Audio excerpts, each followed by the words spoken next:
Good morning or afternoon, everyone, and welcome to the PriceSmart Incorporated's earnings release conference call for the second quarter of fiscal year 2020, which ended on February 29th, 2020.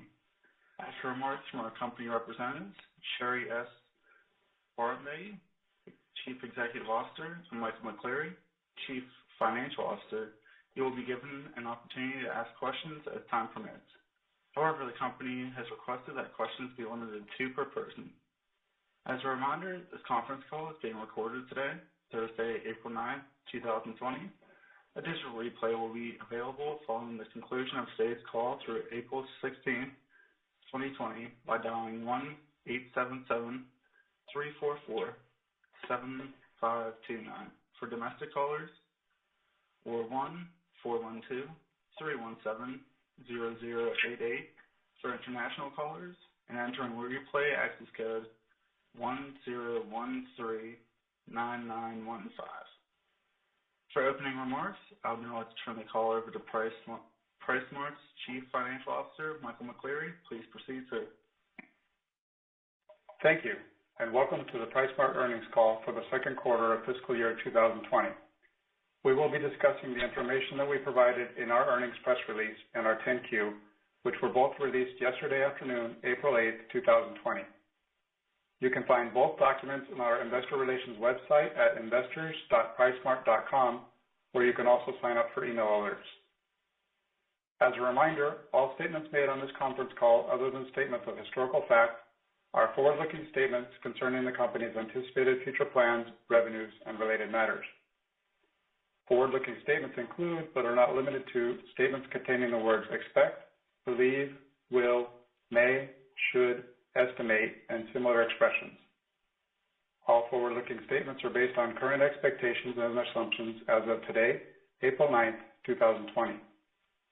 These statements are subject to risks and uncertainties that could cause actual results to differ materially, including the risks detailed in the company's annual report on Form 10-K for the fiscal year ended August 31st, 2019, as filed with the Securities and Exchange Commission on October 29th, 2019, and the company's quarterly report on Form 10-Q for the quarter ended February 29th, 2020, as filed with the Securities and Exchange Commission on April 8th, 2020.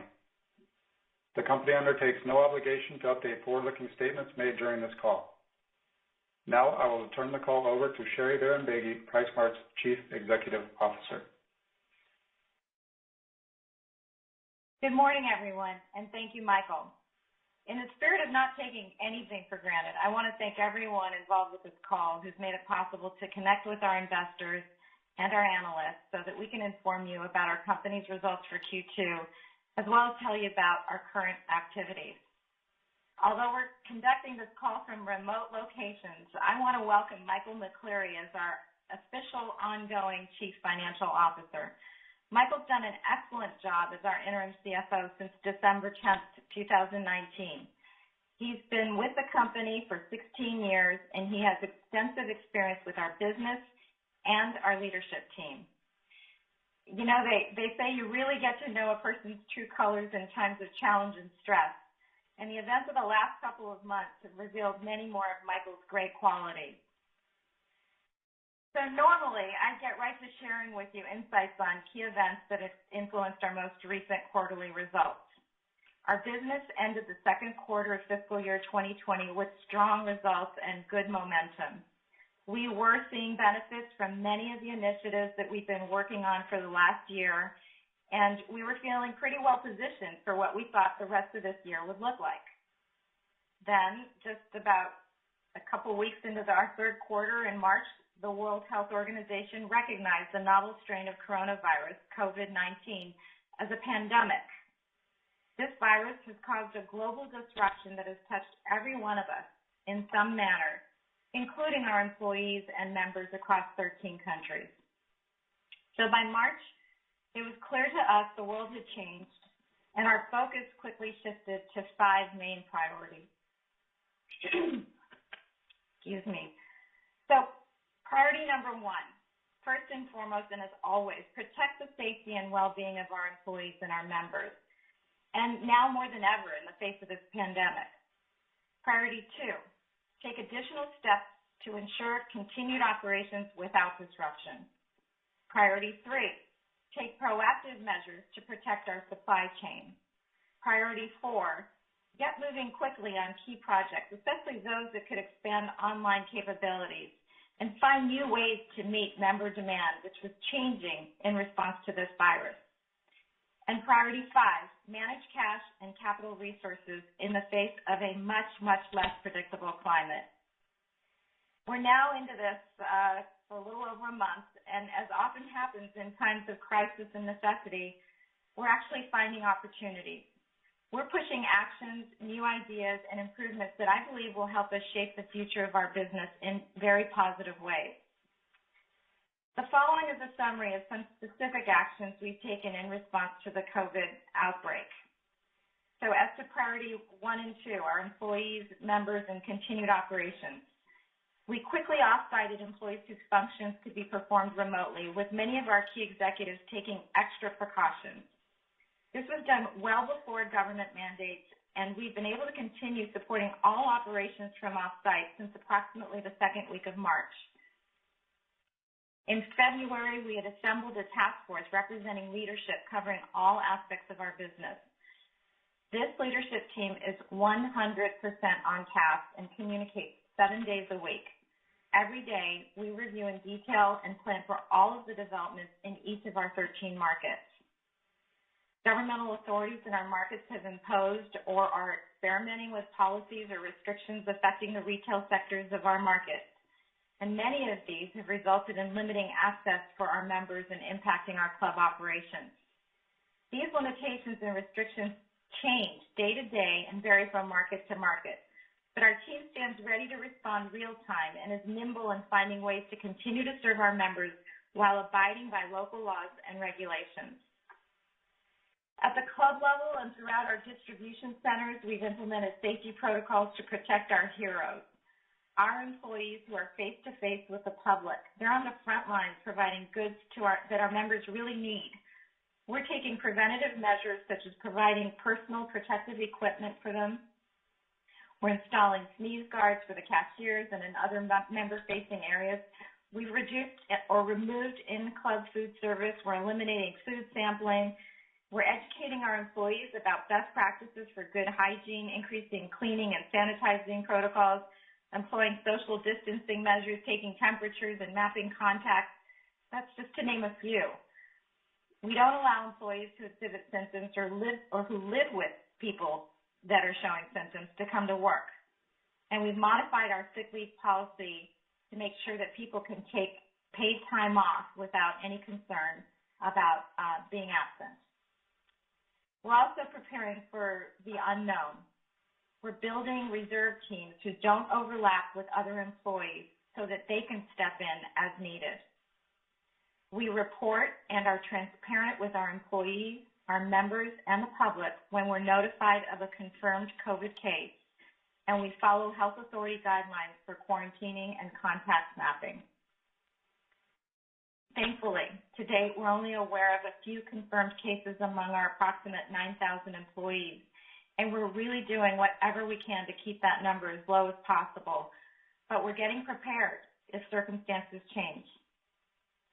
Our third focus, protecting our supply chain. Our merchandising and distribution teams are working with suppliers to make sure items are available. And by the way, I'd like to also recognize and express my gratitude to our suppliers and our vendors because we're really working together to get through the unexpected. We closely monitor inventories in our supply chain and upstream. While we've experienced some out of stocks on certain surge items, we've generally been able to maintain adequate levels on a majority of the products that our members need. But that's a dynamic situation, and we have to keep monitoring it very carefully. And we have a contingency plan, actually a couple, in place in the event that a country or a region of strategic importance to our inventory flow is negatively impacted by the pandemic or they're experiencing related restrictions. Our distribution centers outside of the United States, especially the Costa Rica Regional Distribution Center, has played an important role in providing optionality and reducing the risk of interruption to the flow of critical merchandise to our markets. We've placed limits on the quantity of certain key items that members can purchase, such as cleaning supplies, paper products, and core shelf-stable groceries, so that these essential products are available to as many members as possible. And at some clubs, we've created dedicated shopping hours for our employees, as well as for seniors and other individuals most at risk. Our fourth focus is, of course, meeting the demands of our members.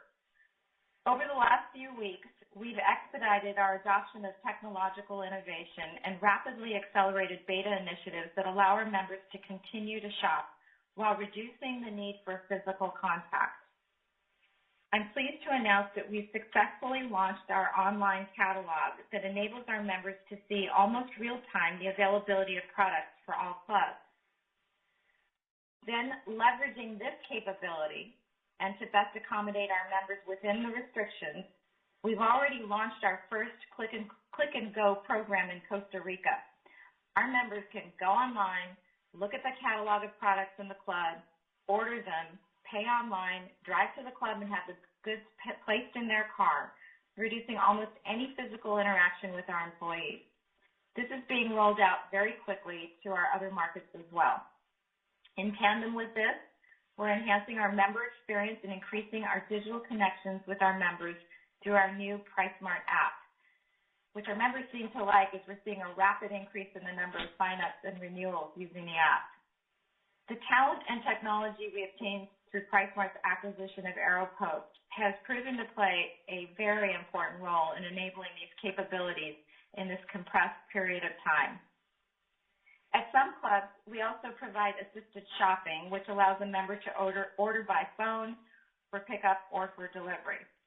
We've increased our capacity for delivery by our own employees as well as through delivery services. In fact, in one country where retailers were ordered to temporarily close, the government granted PriceSmart permission to operate as a drive-through to provide pre-built basic commodity bags that we call smart bags, while requiring minimum time or physical contact between the employee and the member. We're also working to deploy our workforce in a thoughtful manner, including by developing a program to teach employees skills so that they can support our efforts to provide members with additional alternative ways to shop. PriceSmart is also working with nonprofits, including Price Philanthropies, to provide these basic commodity smart bags to people in need and to support the communities in which we operate. I'm so incredibly proud of how our team has quickly adapted and is creatively responding to the challenges we're facing while preparing for what might be next. Our fifth focus, cash management. Given the uncertainty surrounding the potential impact of the outbreak on our results of operations and cash flows, we are proactively taking steps to access and preserve cash available on hand. We've also decided to delay certain capital expenditures. We plan to complete the construction of our warehouse club in Liberia, Costa Rica next month, but we postponed its opening. With respect to our previously announced future warehouse club openings on land that we've acquired in Bogota and Bucaramanga, Colombia, and in Jamaica, we've decided to suspend or not initiate the construction of those clubs for the time being. The reality is we really don't know yet how long this situation will continue, so we've curtailed discretionary spending and are considering and planning for additional cost-saving measures in the U.S. and in the markets where we operate. You'll hear more about managing our liquidity from Michael. So now with that, let me turn to the original purpose of this call, our FY 2020 Q2 results. Total revenues were a new record for the company of $906.7 million, an increase of 6.1% over the comparable prior year period. Net merchandise sales were $871.7 million, an increase of 6.3% over the prior year period. We did benefit from the extra day in this leap year. The second quarter increase resulted from a 5.9% increase in transactions and a 0.3% increase in average ticket. Currency fluctuations in our markets had a $2.9 million or 30 basis point, 0.3% negative impact on net merchandise sales for the quarter. Comparable net merchandise sales increased by 0.4%, with currency fluctuations impacting comparable sales negatively by 0.4%. By segment, in Central America, where we had 25 clubs at quarter end, net merchandise sales increased 8.3%, with a 0.1% increase in comparable net merchandise sales. The impact of currency on total and comparable sales to the Central American segment was positive 1.6% and positive 1.7% respectively. All markets within this segment showed increased net merchandise sales year on year. In Panama, we opened our 6th club in May 2019 and 7th club in October 2019. And in Guatemala, we opened our 4th club in November 2019. Our comparable store net merchandise sales were negatively impacted by these 3 new club openings. In the Caribbean region, where we had 13 clubs at quarter end, total net merchandise sales grew 4.9%, with comparable net merchandise sales growth of 1.3%. Our Dominican Republic and Jamaica markets led the way in this segment with 17.4% and 10.5% growth for the second quarter ended February 29, 2020. In the Dominican Republic, this growth was primarily attributable to the opening of our 5th club in June 2019, while in Jamaica, strong comparable net merchandise sales growth was the primary driver of growth for the second quarter ended February 29, 2020. Jamaica, it set a new all-time monthly sales record for the company. Their bakery alone did $1.6 million in sales in the month of December, another record, which was enabled in part by the investment we previously made to expand the club and add parking. The impact of currency on both total and comparable merchandise sales for the Caribbean segment was negative 2%. In Colombia, where we have 7 clubs, net merchandise sales grew 0.2% for the quarter, and there was a decrease in comparable net merchandise sales of 0.6%. The impact of currency on total and comparable net merchandise sales in Colombia was significant at negative 6.1% and negative 6.4%, respectively. With regard to merchandise, in terms of consolidated merchandise categories, we experienced good growth in our fresh category, driven primarily by growth in our prepared foods, poultry, and produce departments. We also saw favorable growth in departments such as pet supplies, toys, tires, and sporting goods. However, we still have room for improvement in several other categories that include juices and drinks, health and beauty, as well as electronics and the appliances category within hardlines. Now let's turn to membership. At the end of Q2, we continued to report very positive results. We ended the quarter with approximately 1.7 million accounts, also a new company record, and a 3% increase over the prior year period. Membership income was up by 9.7% during the quarter. The growth in accounts and income during fiscal 2020 can be primarily attributed to the opening of 4 new warehouse clubs compared to last year in our Central American and Caribbean markets. Membership income in our Colombian market has also been positively impacted by a 20% increase in the Diamond membership fee beginning in April 2019. Our trailing 12-month renewal rate was 86% and 85% for the periods ended February 29, 2020 and February 28, 2019, respectively. Our Platinum membership, which offers cash back based on purchase volume in exchange for a higher annual fee, represents approximately 4.5% of our total membership base and has been growing. Total gross margins this quarter increased to 16.6% from 16.1% in Q2 fiscal 2019. Gross margin, when compared to the prior year period, was impacted mostly by favorable net merchandise margins. Net merchandise margins for Q2 increased 70 basis points to 14.7% from 14.0% versus the same period a year ago, which is in line with our preceding 2 quarters and prior year's historical trends. Net income for the second quarter of fiscal year 2020 grew 7.6% to $25.6 million, or 85 cents per share, compared to $23.8 million, or 79 cents per share in the comparable period last year. Now remember, we ended this quarter with 45 warehouse clubs compared to 41 clubs at the end of the second quarter of fiscal year 19. The new clubs include 2 in Panama, referred to as Veraguas and Metro Park, one in the Dominican Republic, the Bolivar Club, and most recently the San Cristobal Club that opened in November of 2019 in Guatemala. So now briefly turning to March sales, which we released earlier this week. Net merchandise sales were $306.1 million, an increase of 17.1% versus a year ago. FX fluctuations adversely impacted net merchandise sales by 2.5%.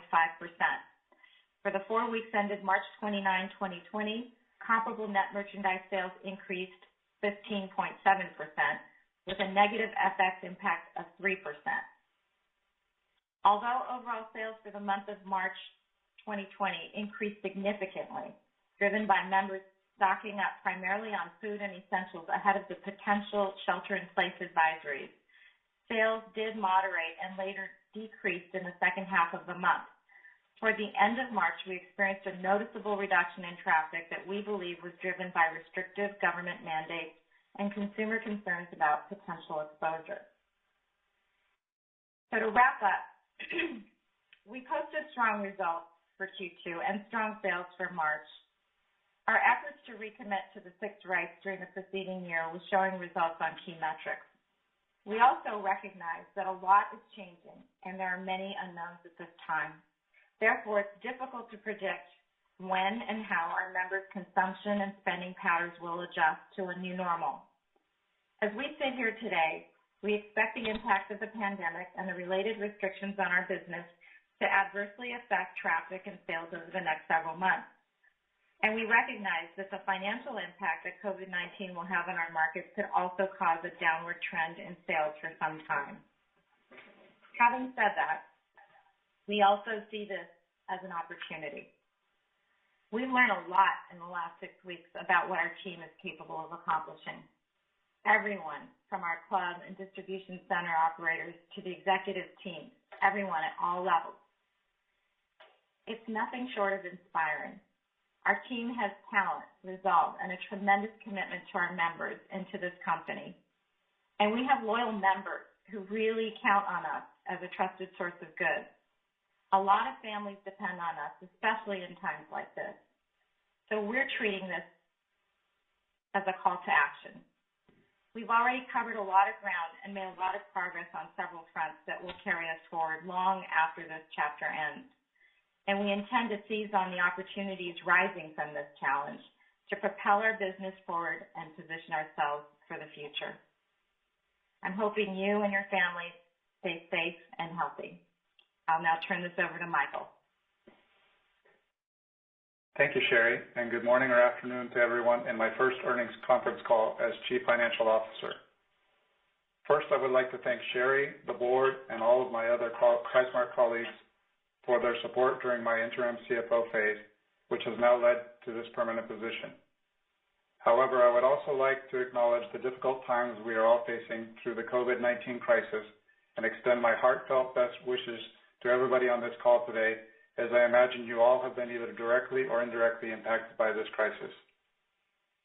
As Sherry discussed earlier, the second quarter of fiscal 2020 total revenues were $906.7 million, an increase of 6.1%, and gross margins rose 50 basis points to 16.6% compared to 16.1% in the second quarter of fiscal 2019.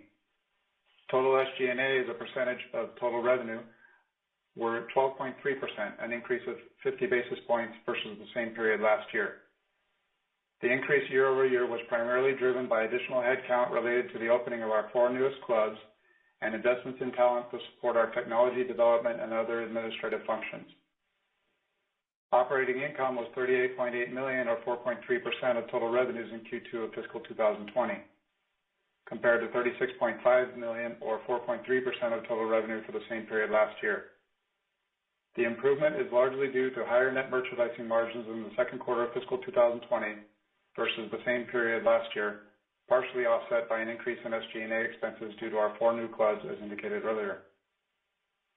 Our effective tax rate for the second quarter of fiscal 2020 was essentially flat versus the prior year, coming in at 33.1% versus a rate of 32.9% a year ago. While over the last few years we have generally provided an indication of our expectations for our full year effective tax rate, due to the current COVID-related uncertainties in projecting full year results, we are unable to provide such an indication at this time. Net income increased 7.6% to $25.6 million, with diluted earnings per share of 85 cents in the second quarter of fiscal 2020, compared to $23.8 million with diluted earnings per share of 79 cents in the second quarter of last year. Moving on to the balance sheet, we ended the quarter with cash equivalents, and restricted cash of $136.8 million, an increase of $38.7 million versus the same period a year ago. Cash provided by operating activities increased $12.8 million versus the same period last year, primarily due to higher net income and working capital improvements. Net cash used in investing activities increased by $31.9 million, primarily due to net increases in purchases of short-term investments and construction payments during the year.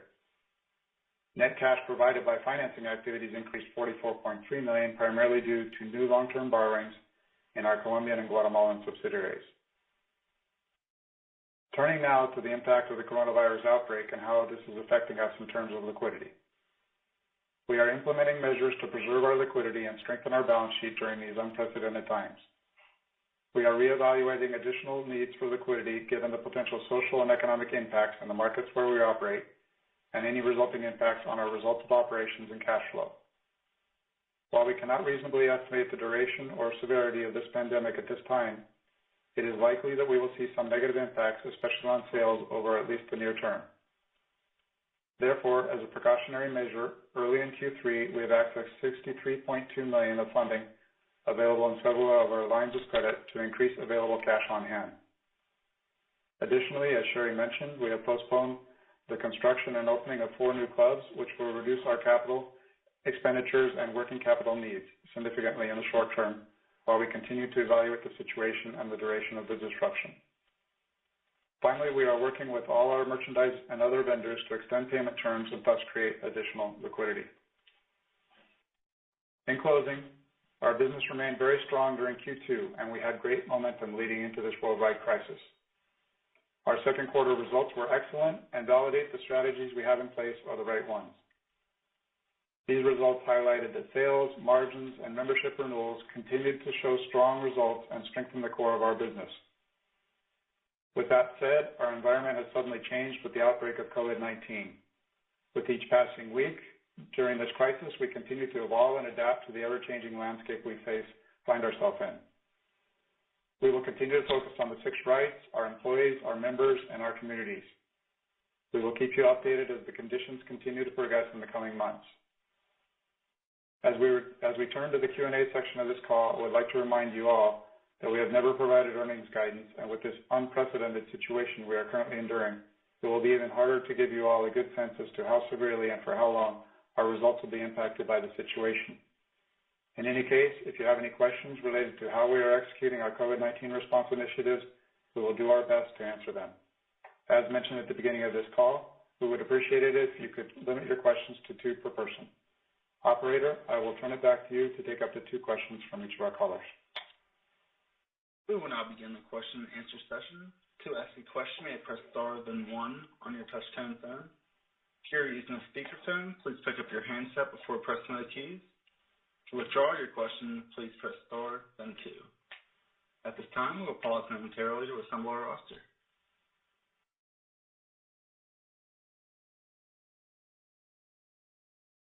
First question comes from Rodrigo Acarre of Scotiabank. Please proceed. Thank you, operator, and thanks everyone for the call, and congrats, Michael, on your new role. I would say on my end, I'd like to perhaps hear your thoughts on what will it take for you to revisit store openings, and I guess more specifically, is this related more to the temporary disruptions on COVID-19? Or is it more related to structural concerns with regards to the region where you operate in terms of the macro short to midterm? And I guess the second question would be on the e-commerce front. What kind of growth are you seeing in the past few days? Any color that you can share with us would be great. Thank you. Good morning, Rodrigo. So if I understand, your first question was basically our decision to suspend some of the store openings or the club openings, and you wanted a little color around that, correct? Yeah, I mean, I guess how are you thinking about that? I mean, I guess I'm trying to get a sense on, are we perhaps, being obviously responsible and cautious for obvious reasons, but once disruptions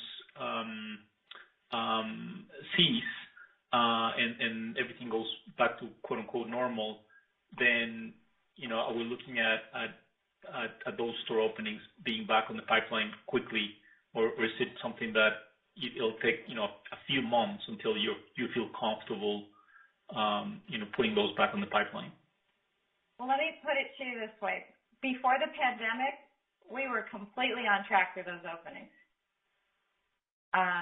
So it wasn't anything structural or in terms of the markets themselves that led us to decide not to do it. It was the pandemic, and then, of course, the resulting impact that the pandemic can and may have on these markets going forward, which is really the part that is the big unknown for all of us at this point. So, with that kind of a variable at play, the best answer I can give you is that we're just monitoring it. We're trying to get the best information we can and assess what the impact on our markets are, and then at the appropriate time, we will move forward. So as of now, it seems that the most prudent thing to do in the face of this kind of unexpected event was to suspend that and to preserve capital and focus on delivering our best performance for our members with the clubs that we have in the markets where we exist. Got it. Your second question related to e-commerce growth. Yep.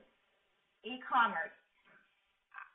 It's hard to quantify. Again, this is all happening so quickly. I can tell you anecdotally that the response we're getting, we track social media now, and we're much more connected to our members digitally. We're seeing the response and the reaction to having more online presence. The fact that our members can go now online and see our products, order them, pay for them, at least in our first location so far. And that's all been extremely favorable. Now it's about building up quickly, ramping up the operational side to be able to support the demand. So I can't quantify for you what the demand is, but you can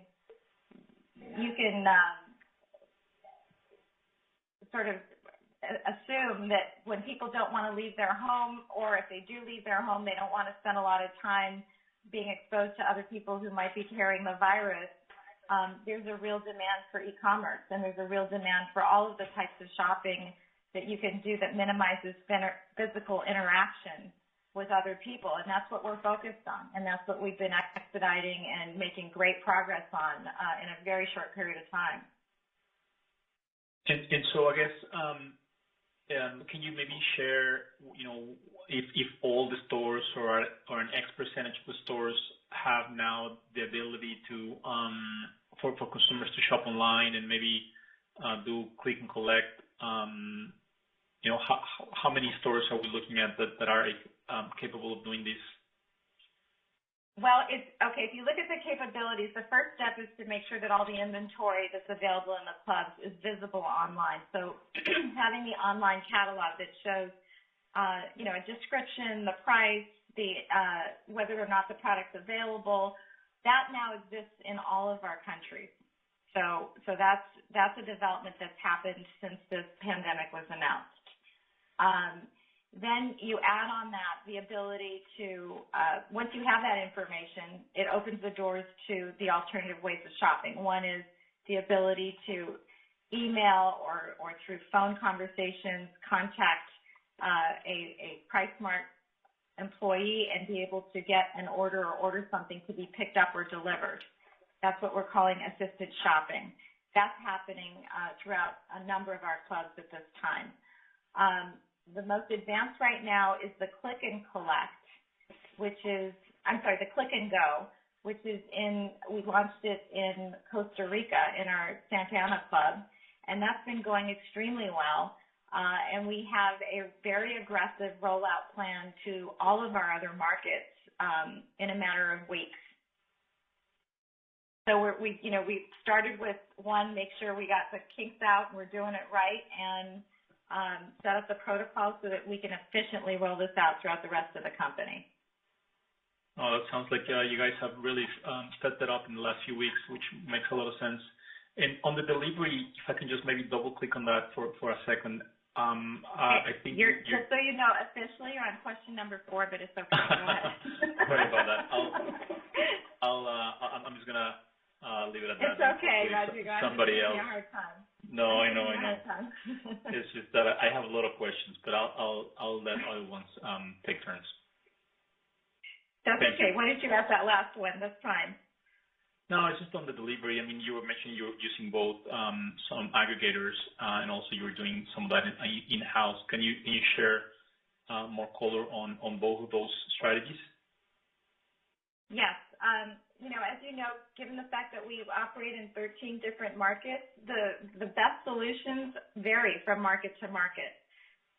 In Colombia, we partner with Rappi as one example, and it's not a one solution for each market. It varies. We do a combination of having our own employees delivering. We've secured vehicles that allow for us to be able to do deliveries.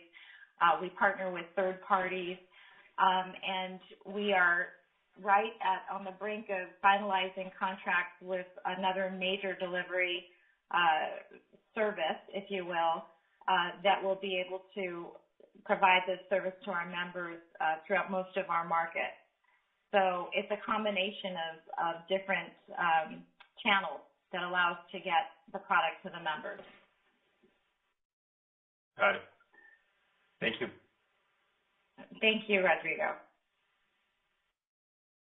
Our next question comes from John Bross of Kansas City Capital. John, please proceed. Good morning, Sherry, Mike. Good morning. As you tackle this COVID-19 issue, what kind of flexibility do you have in your cost structure at the store level? And have you been making adjustments there? I was just curious what, maybe potentially some deleveraging of expenses, how you're going to try and minimize that deleveraging of expenses.